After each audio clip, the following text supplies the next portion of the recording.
Max Clifford was interviewed about 2 days ago by me, and I was actually having an interview with him, and I thought I'm not gonna try anything funny here because I like this guy. He messes around with the media. The whole thing's a game for him. And so I just got idly spinning through the time, and I got to about, sort of 15 minutes into the interview, and I idly popped him the question, how would you do a PR job for Christ?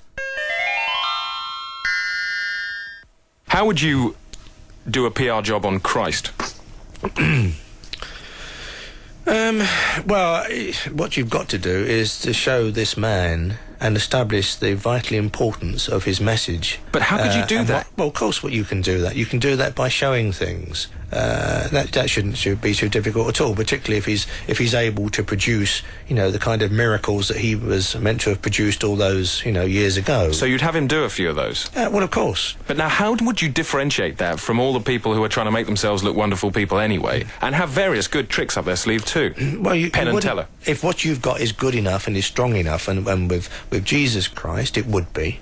Would it? Of course it would, because that's what the world wants and that's what the world needs. How could you do that, though? I mean, using the media, wouldn't people just say, David Icke? I've just explained to you that, for example, if this man were to be seen somewhere performing the kind of, amazing miracles that he is capable of. Well, I mean, the thing is, what could he do? I mean, in order to convince a large number of people, he'd have to be like in the audience at Wembley Stadium when the Stones are playing. Keith Richards would die halfway through and Jesus would come up on stage, touch him with his finger, and he'd be able to carry on until the end.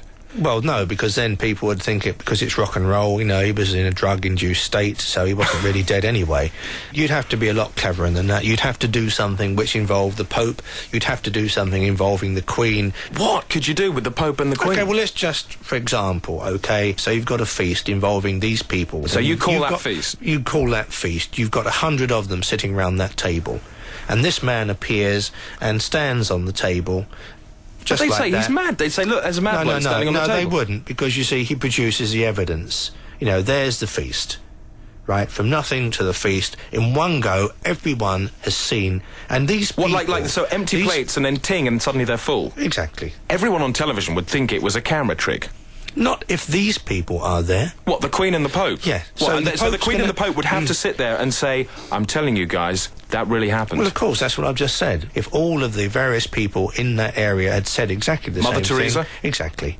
Don't you think people would be going, well, that's a great stunt. They just think it was David Copperfield, but, to the power of 10. No.